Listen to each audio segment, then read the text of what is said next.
സ്നേഹമുള്ളവരെ, ഒരു വാക്ക് പറയാതെ തരമില്ല.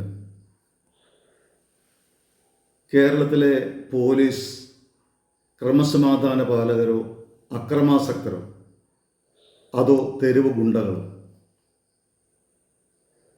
ഈ കഴിഞ്ഞ കുറച്ച് ദിവസങ്ങളായി ദൃശ്യശ്രാവ്യ മാധ്യമങ്ങളെല്ലാം ഈ കേരള പോലീസിനെ ആഘോഷിക്കുകയാണ്, ആഭ്യന്തര വകുപ്പിനെ ആഘോഷിക്കുകയാണ്. കുതിരയെ കടിഞ്ഞാണില്ലാതെ അഴിച്ചുവിടുന്നത് പോലെ കുതിരക്കാരനായ ആഭ്യന്തര വകുപ്പ് മന്ത്രി കേരളത്തിലെ പോലീസിനെ അഴിച്ചുവിട്ടിരിക്കുകയാണ്. അവർ കൂത്താടുകയാണ്. പോലീസ് സ്റ്റേഷനുകളിൽ മാത്രമല്ല, ഇരുണ്ട മുറികളിൽ മാത്രമല്ല, തെരുവീതികളിൽ പോലും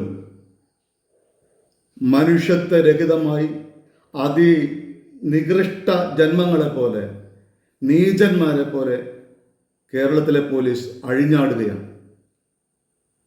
എന്തുകൊണ്ട് ഇവരെ നിയന്ത്രിക്കാനാകുന്നില്ല? എന്താണ് ആഭ്യന്തര വകുപ്പ് വായിൽ പഴം വിഴുങ്ങിയതുപോലെ ഒന്നും മിണ്ടാതിരിക്കുന്നത്?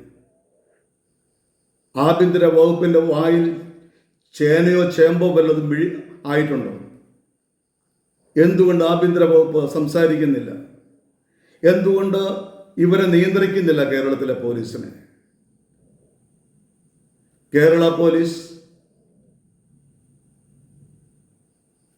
അപരാധികളെ നിരപരാധികളാക്കിയും നിരപരാധികളെ അപരാധികളാക്കിയും നിരപരാധികളെ തെരഞ്ഞു പിടിച്ച് ക്രൂരമായി പീഡിപ്പിക്കുന്ന അവസ്ഥയിലേക്ക് കേരളം മാറിക്കൊണ്ടിരിക്കുന്ന കാഴ്ചയാണ് നമ്മൾ കണ്ടുകൊണ്ടിരിക്കുക. കിമ്പളം കിട്ടുന്നതിൻ്റെ വലിപ്പമനുസരിച്ചാണ് അവർ ഇറങ്ങി പുറപ്പെടുക. കേരളത്തിലെ ജനം കൊടുക്കുന്ന ശമ്പളം കൊണ്ട് ജീവിക്കേണ്ടവർ കിമ്പളം മേടിക്കുന്നവരിൽ നിന്നും കിമ്പളം കൈപ്പറ്റി ശമ്പളം കൊടുക്കുന്നവരെ അടിച്ചൊതുക്കി ക്രൂരമായി ഭേദ്യം ചെയ്യുന്നൊരു കാഴ്ച ഈ ദിവസങ്ങൾ നമ്മൾ കണ്ടുകൊണ്ടിരിക്കുകയാണ്. ഇവിടെ കേരള ജനതയാണ് ഉയർത്തെഴുന്നേൽക്കേണ്ടത്, സടകുടഞ്ഞെഴുന്നേൽക്കേണ്ടത്. കാരണം പോലീസിനെ നിയന്ത്രിക്കുന്ന ആഭ്യന്തര വകുപ്പ് മന്ത്രി അനങ്ങുന്നില്ല. പോലീസിനെ നിയന്ത്രിക്കേണ്ട സർക്കാർ സംവിധാനങ്ങളെ, സിസ്റ്റത്തെ നിയന്ത്രിക്കേണ്ട സർക്കാർ അനങ്ങാപ്പാറ നയം സ്വീകരിച്ചിരിക്കുകയാണ്. കഴിഞ്ഞ ജനുവരി 11 തീയതി എറണാകുളം സഭയുടെ ആസ്ഥാന കേന്ദ്രമായ, എറണാകുളം അങ്കമാലി അതിരൂപതയുടെ ആസ്ഥാന കേന്ദ്രമായ അരമനയിൽ ഉറങ്ങിക്കിടന്നിരുന്ന 21 വൈദികരെ അന്ന് അവിടുത്തെ ACP ആയിരുന്ന ഒരു ജയകുമാറിൻ്റെ നേതൃത്വത്തിൽ 100 കണക്കിന് പോലീസുകാർ ഉറങ്ങിക്കിടന്ന വൈദികരെ ക്രൂരമായി പീഡിപ്പിച്ചതിൻ്റെ വേദന പേറിക്കൊണ്ടാണ് ഞാനും എന്നെപ്പോലുള്ളവരും ഇവിടെ നിൽക്കുക. അതിന് മെത്രാന്മാരാണ് ഒത്താശ ചെയ്തത്. ആ കൂരിയയെ, ആ അരമനയെ ഭരിച്ചിരുന്ന ക്രിമിനൽ പശ്ചാത്തലമുള്ള വൈദികരാണ് ഇവർക്ക് സൗകര്യമൊരുക്കി കൊടുത്തത്. ഇതെല്ലാം കണ്ടും കേട്ടും സർക്കാർ, ആഭ്യന്തര വകുപ്പ് കൈകാര്യം ചെയ്യുന്ന മന്ത്രി അനങ്ങാപ്പാറ നയം സ്വീകരിച്ചു.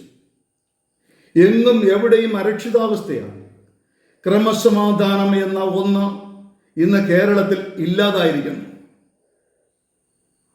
എങ്ങനെ ഇതിന് കടിഞ്ഞാനിടാൻ സാധിക്കും? ആര് കുതിരയ്ക്ക് കടിഞ്ഞാൻ കെട്ടും എന്നതുപോലെയാണ് ഈ ക്രമസമാധാന പാലകരായ, അഴിഞ്ഞാട്ടക്കാരായ, നികൃഷ്ട ജന്മങ്ങളായ, തെരുവ് ഗുണ്ടകളായ ഈ പോലീസുകാർക്ക് കടിഞ്ഞാണിടാൻ ആർക്കാണ് സാധിക്കുക?